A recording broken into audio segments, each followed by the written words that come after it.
আসসালামু আলাইকুম। ওয়ালাইকুম আসসালাম রাহমাতুল্লাহি ওয়া বারাকাতুহু। কেমন আছেন ভাই? আলহামদুলিল্লাহ। আমার এই ভাই অটো চালায়, মাগুরা আছে শ্রীপুরে। শ্রীপুর থানা, মাগুরা শ্রীপুর জেলা, থানা, শ্রীপুর থানা। শ্রীপুর থানা। ভাইয়ের হলো দুটো সন্তান। তাই তো ভাই, আপনার কয় ছেলে মেয়ে? আমার দুই ছেলে। দুই ছেলে মেয়ে, আলহামদুলিল্লাহ।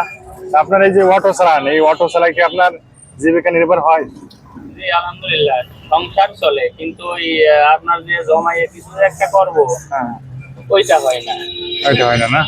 এমনি সংসার চলে যায়।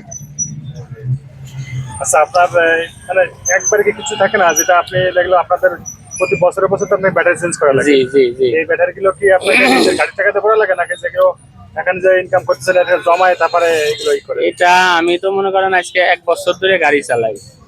এখন আমি জমাইতে পারিনি, এখন কে কি করে ওইটা আমি বলতে পারবো না।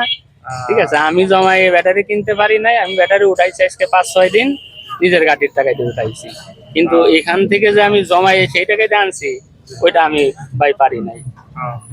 এমনি তাহলে আল্লাহর রহমতে সংসার টংসার সংসার চলে আর কি, সংসার চলে। কিন্তু আসলে এভাবে কিন্তু হ্যাঁ, কিছু করা সম্ভব না না, জমায়। জমাইয়ে যে কিছু একটা করব, হ্যাঁ, ওইটা আমার তো হয় না। এখন অন্য অটোওয়ালার, আপনার তো গাড়িওয়ালার হয় ফ্যামিলিতে কিনা। তেমন একটা বেশি একটা খরচ হয় না, যেহেতু দূরের সন্তান।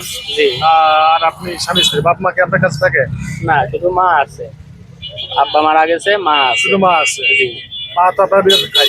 না, আমার ভিতরে ওইভাবে খায় না। আমরা 3টা ভাই বাড়িতে থাকি, আমরা 4 ভাই। এক ভাই ঢাকায় থাকে, 3 ভাই আমরা বাড়িতে থাকি। আপনি কি মাগুরাই গাড়ি চালান নাকি আপনি গ্রামে চালান? আমি গ্রামে চালাই, গ্রামে অবদা টু শ্রীপুর টু অবদা। শ্রীপুর তো জি তাহলে আপনাদের এক কথা বোঝা যাচ্ছে যে আপনাদের আসলে এতে যাতে করতেছেন জি। এপরে পিছিয়ে থাকা যায়, কিন্তু হ্যাঁ হ্যাঁ। আসলে বাড়তি যে আপনি এটা মানে শখের কিছু করবেন বা একটা হুম। ঘর করবেন বা জমি কিনবেন বা কিছু টাকা এক্সট্রা ভাবে আপনি জমা করবেন, সেরকম সিস্টেম না, ওইটা হয় না। কারণ এক সময় হয়েছিল যখন গাড়ি, এখন তো প্রচুর গাড়ি হয়ে গেছে। গাড়ি, হ্যাঁ। গাড়ি মানে কি যে মিনিটে মিনিটে রোড দিয়ে গাড়ি চলে। ঠিক আছে, মানে যাত্রী এখন আর কখনো ওই রাস্তায় দাঁড়াইয়ে থাকে না। এখন এমন একটা অবস্থা হয়েছে যে মানুষ ওই মানুষের বাড়ির রাস্তার সামনে যেয়ে উকি মারে, দাঁড়াইয়ে থাকে।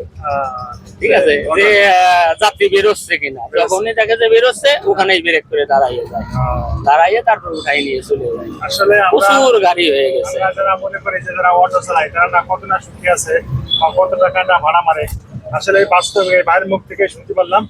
শেষ, এখন শুনানিও প্রায় শেষের দিকে। শুনানি শেষ। সবাই দোয়া করবেন আমার ছেলেটার জন্য। দোয়া করবেন সবাই ভাইয়ের জন্য। আর ভাইয়ের ভিডিওটা থাকলো, ভাইয়ের ভিডিও যদি ভিউ হয় তাহলে ভাইকে খুঁজে আবার আমি বের করবো ইনশাল্লাহ। ঠিক আছে ভাইয়া?